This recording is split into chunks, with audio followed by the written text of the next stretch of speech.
Hello everyone, welcome to Ansarkari. Today we are taking up questions of GS for 1 and 3. Starting with the first question. Describe any four cultural element of diversity in India. Rate their relative significance in building a national identity. तो diversity चार बताना है और national identity के हिसाब से बताना है मतलब रिलेटिव सिग्निफिकेंस। तो मैं डाइवर्सिटी कल्चर एलिमेंट में मैंने लैंग्वेज फूड रिलीजन और एंटरटेनमेंट इंडस्ट्री लिया इसमें। Linguistic diversity between the Indo Aryan and Dravidian language yet they have share a lot of words and vocabulary from one another. Poems and literature have showcased diversity and unity in their intent. Example मैंने दे दिया फिर संगम literature और आनंद मत। फिर religious diversity, India is home of world oldest religion and Islam and Christianity. They have showcased syncretic attitude in forming plural and diverse society. Example Urdu language emerging out of Hindi and Persian. Message of Kabir and Surdas using ideas of both Islam and Hinduism. Thus, it has given India the identity of plural nation. Food as a part of daily lives. Dosa idli have become the widespread dish in the northern India, whereas biryani has traveled almost to every region. Example, it has evolved to diverse flavors. Example, Hyderabadi Awadhi biryani. Music industry में Tollywood and Collywood has been able to compete with Bollywood to capture the North Indian cinema. Example, Bahubali and RRR. Whereas Bollywood have been developing syncretic ethos among the South Indian and Northeast region. Thus, India has been able to use diversity as a strength to catapult its demographic dividend from monotonity in living standard. मतलब वहां से तो मैंने इसको हाँ, मतलब आपने थोड़ा वाइड रखा है आंसर को। और इसमें आप हिस्टोरिकल एलिमेंट्स कल्चर पूछा था सिर्फ ना इसमें। इसमें पूछो, हाँ डिस्क्राइब तो करना फिर है पहले तो एनी फोर कल्चरल एलिमेंट्स और डाइवर्सिटी और rate there relative significance in building national identity. तो मुझे आपके आंसर में क्या मिसिंग लगा, रिलेटिव हाँ सिग्निफिकेंस सिग्निफिकेंस के सिग्निफिकेंस ऊपर आपने बात नहीं करी। उसको ठीक जो आप डाइवर्सिटी वाले एलिमेंट्स भी लेके आए उसको थोड़ा कनेक्ट करते हुए नेशनल आइडेंटिटी बिल्डिंग में उनका क्या कॉन्ट्रीब्यूशन रहा है, और बाकी जो ठीक रिलेटिव है। सिग्निफिकेंस है वो आना चाहिए था, मतलब वो ही कीवर्ड था इस क्वेश्चन में। मतलब पहला दो में बताया था कि कैसे वो सिग्निफिकेंट ज्यादा है हम्म डाइवर्सिटी के लिए मतलब जो और फिर आपने बाकी में पॉइंट, नेशनल। हाँ जो हाँ ठीक है। पॉइंट्स लिखे हैं इसके अंदर भी एक्सप्लेनेशन में, वो ब्रॉडर लिखे हैं, उसको आप आगे और कनेक्ट करते तो काफी अच्छा हो जाता। मतलब जैसे एंटरटेनमेंट ठीक में बॉलीवुड और टॉलीवुड ये सब आपने कनेक्ट किया, फूड में लेके आए हो, और रिलीजियस डाइवर्सिटी में आपने बात करी है, वो सिग्निफिकेंस वाला छोड़ दिया ठीक है। लैंग्वेज, हाँ रिलेटिव सिग्निफिकेंस पे बात करनी थी। फिर लिखा critical examine whether growing population is cause of poverty और poverty is the main cause of population. तो दोनों के तो मैंने दोनों को क्रिटिकल एग्जामिन किया। हम्म तो पहला है कि रिसोर्स लिमिटेड है, jobs is less in organise sector in India, so lack of skill led to the unemployment in under MNREGA और कॉन्ट्रेक्चुअल जॉब, ये कारण हो सकता है। Growing population as a cause of poverty, मतलब पॉवर्टी क्यों हो रहा है। Rising inflation and economic competition marginalise the vulnerable from the job market and less affirmative action per head expenditure on education and health bye government lead to cyclic poverty in society. ये हो गया पहला वाला का। Second, poverty is it could be also said that poverty is main cause of population increase as poor people need more job to survive on subsistence level. So more children they think is ticket to elevation of poverty. Second, expensive birth control pill and measures also lead to poverty population rise. Lack of healthcare availability also motivates them to produce more children for higher survival rate. तो दोनों में बताया फिर बाद में बताया कि दो so both are interrelated in case of India if one could see the poverty and population growth rate after 1990s it has decreased. This showcases that economic progresses brings population stability. That's my conclusion. Hmm so critically examine करना था, यहाँ पे आपने लेके आए हो points, but जो critical examine वाला पॉइंट था ना वो आप कंक्लूजन में लेके आए।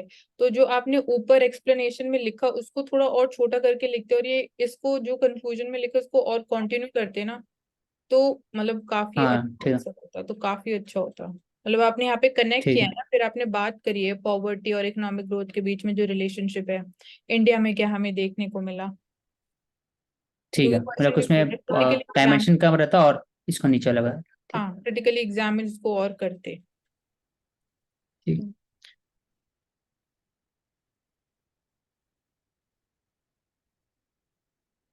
फिर लिखा how can digital India programme help farmer to improve the farm productivity and income. ठीक है, और फिर पूछा है what step government has taken, तो मैंने what step government has taken इसको क्लब कर दिया पहला के साथ। ठीक है। और मैं हाँ। कैसे इंप्रूव किया जाएगा, तो फिर फूड प्रोडक्ट, तो मैंने बताया कि digital India programme help farmer to, अब मैंने तोड़ दिया इसको, improve food product farm productivity by, अब मैंने इसमें जो एरियाज है, reduce the over use of urea, example soil health card to maintain the fertility of soil, government का भी स्कीम है इसमें। फिर to make the farmer aware of the importance of organic farming, natural farming for creation of value chain product, example common service centre bye कृषि विज्ञान केंद्र। नीचे करें।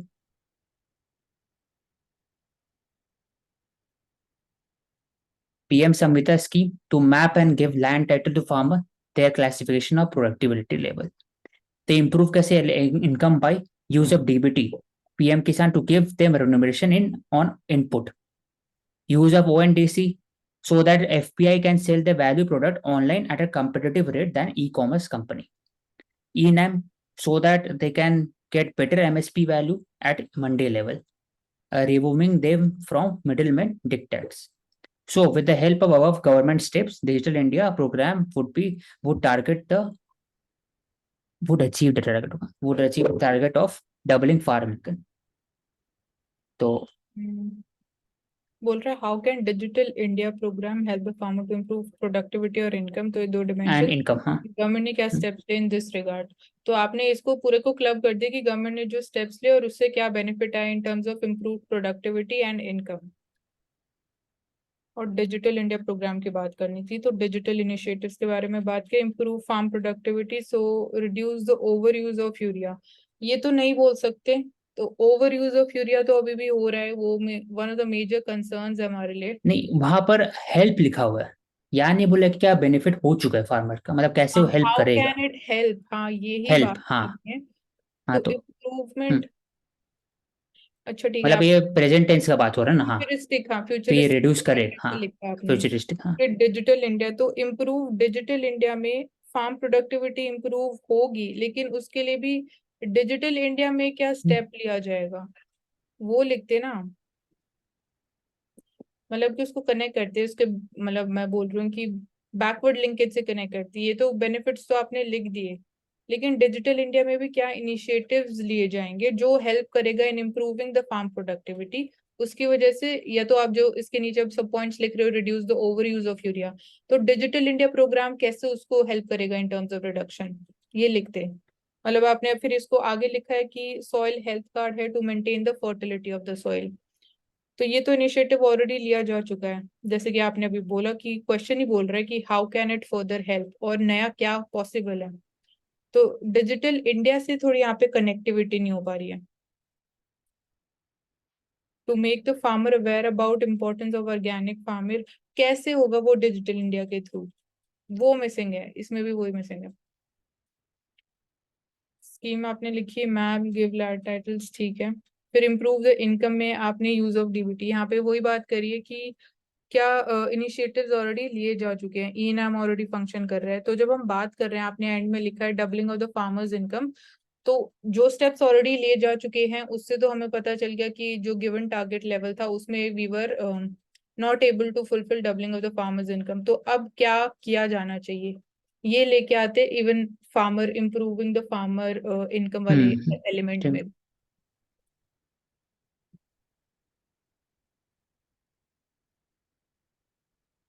इसमें भी in what way could replacement of price subsidy with DBT can change the scenario of subsidy in India. तो मैंने बताया कि replacing price subsidy by DBT will transform subsidy by, कि कैसे reducing the pilferage due to the middleman and increasing transparency in the payment of remuneration direct to farmers. उसके farmer will be empowered to use DBT as input mechanism in whatever way they want. It gives choice to farmer to spend. दूसरा, better policy review by government. Due to jam trinity, the government would have vast reserve of data they can use to track their policy implementation so that drawbacks and bottlenecks can be removed. They're helpful during the crisis when fast cash is needed by beneficiaries. Example, COVID crisis में DBT were used as a tool of relief of the beneficiary. Better auditing होगा इसमें, soil audit, a social audit can take place in a much efficiency way using RTI. Tracking of price discovery better. Now using digital interface, price discovery of product and food grain can be tracked so that CPI food inflation can be tackled by preemptive action. According, ये last point मतलब में ये कैसे सब होगा, areas में मेरे को समझ नहीं आया। Tracking of the price discovery better, मतलब ये आप डीबीटी दे रहे हो, हाँ डीबीटी दे रहे हो तो आपको पता है ना कितना फार्मिंग का जो आउटपुट है वो बढ़ेगा या बढ़ रहा है, तभी आप दे रहे हो ना। तो कितना बढ़ेगा तो आप फिर टैकल कर सकते हो ना अच्छा, इन टर्म्स ऑफ कि ठीक है इसका, कि कितनी हाँ in terms demand of increase होगी, कितना बिकॉज डिमांड सप्लाई, हाँ उसके क्योंकि हिसाब से। फार्मर को डायरेक्ट फाइनेंशियल बेनिफिट मिल रहा है। तो price discovery of the product food grain it can be tracked. जो सीबीआई फूड इन्फ्लेशन है it could be tackled by preemptive action. हाँ तो वो कहीं ना कहीं इम्पैक्ट करेगा, ठीक है, ठीक बात है। भाई यहाँ पे आपने काफी अच्छे तरीके से लिखा है, काफी सारे डाइवर्स पॉइंट्स लेके आए हो, और इसमें मेरे को आई डोंट थिंक सो कोई और इम्प्रूवमेंट की जरूरत है। ठीक है। मतलब इसमें बोलो replacing the price subsidy by the DBT, मतलब एक ही साइड ही हम बात करेंगे। इन व्हाट वे कुड द हाँ, रिप्लेसमेंट की वो बात कर रहे हैं, price subsidy. But in again what वे फिर पूछ चुका आप है यहाँ पर। ये इस हम्म। मेथड के भी, या जो ये इस आइडिया की बात कर रहे हैं कि डीबीटी से कंप्लीट रिप्लेस कर देंगे, उसका क्या थोड़ा सा और, ड्रॉबैक्स हाँ। ड्रॉबैक्स क्या रहेंगे उसके भी, मतलब वो भी हम 100% नहीं कर सकते हैं। चल। 100% तो वो भी हर एरिया में सक्सेसफुल नहीं रहेगा। सो हम्म, दिस इज की 4 कल्चरल एलिमेंट्स क्या, और डाइवर्सिटी, फिर उनके रिलेटिव सिग्निफिकेंस पे बात करनी थी in terms of building national identity. तो यहाँ पे 4 हम्म। की कल्चरल एलिमेंट्स मैंने लैंग्वेजेस, फेस्टिवल्स, रीजनल फूड जो है, फोक म्यूजिक एंड ड्रेसेस जो है। तो यहाँ पे मैंने थोड़ा एग्जांपल भी लिखे कि लैंग्वेजेस में थाउजेंड्स ऑफ डायलेक्ट्स और रीजनल लैंग्वेजेस एग्जिस्ट करती है। फेस्टिवल्स में हम सेलिब्रेट करते हैं मकर संक्रांति डिफरेंट फॉर्म्स में अक्रॉस डिफरेंट स्टेट्स, जैसे पोंगल तमिलनाडु में, बिहू असम में। रीजनल फूड है that also forms one of the strongest building blocks. Folk music and dresses that is also one of the powerful mediums to reach the people's mind. So regional, फिर मैंने अब again जैसे ये 4 point है इनको connect करके आगे discuss किया, बेसिकली डिस्क्राइब करना था। तो रीजनल लैंग्वेजेस में मैंने लिखा according to me it creates one the major impacts in the formation of national identity, क्योंकि वो रिलेटिव सिग्निफिकेंस की बात कर रहा है। तो मैंने स्टार्टिंग में लिख दिया। So this is also visible in the provisions जो हमारी नेशनल एजुकेशन पॉलिसी है which talks of primary education in mother tongue. तो यहाँ से हमें दिखता है कि we respect the usage of all the regional languages, and this is also true in case of की पार्लियामेंटेरियंस भी during debate and discussion in the parliament they can also मतलब शेयर द व्यूज या जो भी concern है, they can speak up that in that mother tongue. And जब हम बात करते हैं अब फेस्टिवल्स के बारे में, फेस्टिवल सेलिब्रेशंस, तो उनकी religious significance do exist, but national level पे भी है। बट वी कैन सी कि आज के टाइम में वी आर सीइंग कि it is becoming transnational also, like Diwali it is also declared as holiday in USA. So फिर मैंने मतलब नेशनल लेवल पे बात करी कि जगन्नाथ रथ यात्रा जो होती है, होली सेलिब्रेशन अब मथुरा वृंदावन में देखते हैं, that has even involved the foreigners believing in Indian customs and practicing the essence behind them. फिर नेशनल आइडेंटिटी, यहाँ पे मैं फूड हैबिट्स की बात कर रही हूँ। So it remains incomplete without incorporating food habits. So कहीं ना कहीं वी कैन से कि it acts more like soft power. तो इवन G20 में समिट के टाइम यहाँ पे मैंने थोड़ा कुछ ज्यादा क्रिएटिव सोच लिया कि इंडियन फूड अलॉन्ग विद जो उसकी न्यूट्रिशनल सिग्निफिकेंट है, ये कहीं ना कहीं हमें हेल्प कर सकते हैं in terms of strengthening the trade ties also, मतलब फूड ट्रेड में। तो मिलेट्स की बात करी, फिर मैंने बात करी कि इवन बजट सेशन के ड्यूरिंग भी एमपीज को मिलेट्स मील्स में सर्व किया गया था। तो this is also forming and shaping responsible national identity कहीं ना कहीं। फिर क्लासिकल डांसेस एंड म्यूजिक जो एग्जिस्ट करते हैं that is also taking forward जो हमारी कल्चरल सिग्निफिकेंस है with creative mediums like story telling के through and in the form of dance and music to the future generation. तो वो भी कहीं ना कहीं हमारी नेशनल आइडेंटिटी को फॉर्म करेगा। सो फिर मैंने एंड में ये बोल दिया कि और भी बहुत सारे एलिमेंट्स हैं जो हमारी डाइवर्सिटी के बारे में बात करते हैं, they are also equally important. And जो ऊपर अभी हमने 4 एलिमेंट्स डिस्कस किए उनको क्रोनोलॉजी में या रिलेटिव सिग्निफिकेंस में प्रॉपर्ली अरेंज करना would be injustice to the diversity that exist in India. So that's how मैंने थोड़ा इसको अगेन थोड़ा सा चेंज करने की ठीक, हाँ। कोशिश की इंक्लूजन में। अब पहले करी, हाँ आपका अप्रोच अगर बोलेंगे तो बहुत अच्छा है, हम्म। क्योंकि आपने बता दिया कि पहले 4 कल्चर एलिमेंट है, अलग से एग्जाम्पल ले दिया उसमें आपने। हाँ। उसके बाद आपने बताया कि कौन से सबसे ज्यादा इंपॉर्टेंट है जो पूछा था, हम्म। रीजनल लैंग्वेज है, क्योंकि उसमें असाइनमेंट कैसे फॉर्म होता है, तो आपने बताया कि नेशनल इकोनॉमिक पॉलिसी पार्लियामेंट्री हो रहा है, ठीक है। फिर नीचे में आपने फेस्टिवल सेलिब्रेशन का बताया, तो बस इसमें एक काम करते कि आप हेडिंग दे देते, ऐसे लग रहा है पैराग्राफ फॉर्म में ज्यादा क्लटर्ड लग रहा है, हेडिंग देख के आप लिखते ना अंदर में, मतलब मेरे तो को उससे फिर दिखता है कि लगता है, हाँ किसका बात क्या किसमें हो रहा है, तो वो दिख जाता।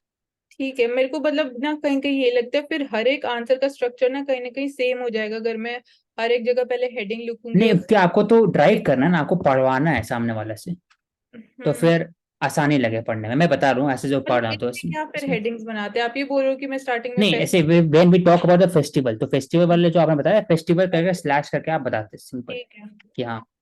ठीक तो है। जगह आते आते होली सेलिब्रेशन होता है, national identity remains incomplete without incoming food habit. Food habit यहाँ पर हो गया, तो फूड हैबिट बता देते हैं। हम्म फिर एक डायरेक्ट पूछ सकते हैं ना उसमें कि ये आपने बात की, ये बात की, ये बात की। मिलेट हो गया, फिर नीचे में आपका क्लासिकल डांस एग्जाम्पल लेते थे क्लासिकल डांस का। हाँ, वो तो मैंने हाँ, और जरूरत नहीं था लास्ट पैराग्राफ, लास्ट पैराग्राफ जरूरत नहीं था, क्योंकि आप जो पहले पूछा है कि कल्चर सिग्निफिकेंस पूछा है, आप बताइए रैंक रैंक करिए, वो पूछा नहीं था। वो पूछा था कि रिलेटिव सिग्निफिकेंस रिलेटिव, कहीं ना हाँ, कहीं अब आपको जो सिग्निफिकेंस आपने कैसा है। चार एलिमेंट्स लिखे हैं तो अब उनकी आपने स्टार्टिंग में बता दिया ना कि regional language, one of the नीचे करिए एक बार। मोस्ट इम्पोर्टेंट वंस मैंने लिखा हाँ कोडिंग बस हो गया। का मेजर इम्पैक्ट। बट अगेन फिर हाँ, बाकी एलिमेंट्स है, अब उनकी रिलेटिव सिग्निफिकेंस हम बोलेंगे दिस इज, मतलब उसको अरेंज करना तो मेजर। रादर देन इनजस्टिस पोल करके बोलते कि ईच वन ऑफ देम जो होता है उसका अपना सिग्निफिकेंस है। हाँ, ये खत्म हो यूनिक। जाता है मतलब बेसिकली का। हाँ, हाँ, ये बोला थोड़ा सा इनजस्टिस, हाँ ये थोड़ा गलत। क्वेश्चन कोई क्वेश्चन करे ना बेसिकली, हाँ, वो ही किया मैंने। तो नेगेटिव लग रहा है। हम्म हाँ, थोड़ा ना। बाकी ठीक है। आपका क्रिएटिव पॉइंट अच्छा लगा, मिलेट का भी और एनईपी का और पार्लियामेंट्री लैंग्वेज अच्छा था। ठीक है। Okay Achal, do you want to say something?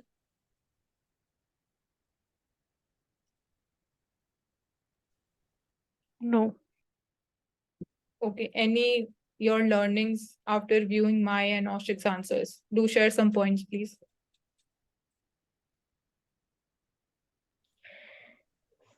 आपके में मतलब थोड़ा सा मल्टी डायमेंशनल व्यू मिला मुझे, और जो ओशिक वाले में था ना उसका जो फोर्थ पॉइंट है, मतलब उसमें जैसे उन्होंने फूड से रिलेट किया, तो मेरे को वहां पे लगता है कि कमेंसलिज्म वर्ड यूज हो सकता था कीवर्ड के लिए, बड़ा ना लिख के।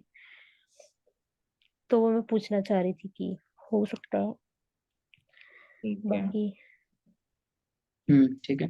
लेकिन बाकी मेन जो वो बात है ना वहां डिजिटल पर, ट्रांसफॉर्म इसमें था ना। पॉइंट्स इंपॉर्टेंट नहीं है, इसमें बात है कि नेशनल आइडेंटिटी कैसे फॉर्म हो रहा है। तो हाँ, मानसी ने यहाँ पे जो मिलेट लिखा ना, मिलेट से इंडिया का जो डिप्लोमेसी है ना वो चेंज हो रहा है, हाँ और वो मिलेट हर घर में बनता है, हम्म तो एक तरह डाइवर्स भी है और ऊपर से उसको नेशनल आइडेंटिटी भी है। तो हम्म वो इम्पोर्टेंट था एज का मतलब जो हाँ, क्योंकि क्वेश्चन बोल रहे हैं आपको क्वेश्चन। उनकी रिलेटिव सिग्निफिकेंस के बारे में बात करें in terms of national identity, तो वो उसी कॉन्टेक्स्ट में मैंने लिखा है, और एग्जांपल्स भी वे थोड़े ही लिखे, इतने ज्यादा हाँ, नहीं, क्योंकि तो मैंने उसी से स्टिक नहीं, किया। एक ही एग्जाम्पल काफी था, अगर आप समझा रहे हो वही सिंपल बात है, हाँ समझ में आना चाहिए, एक एग्जाम्पल ही काफी।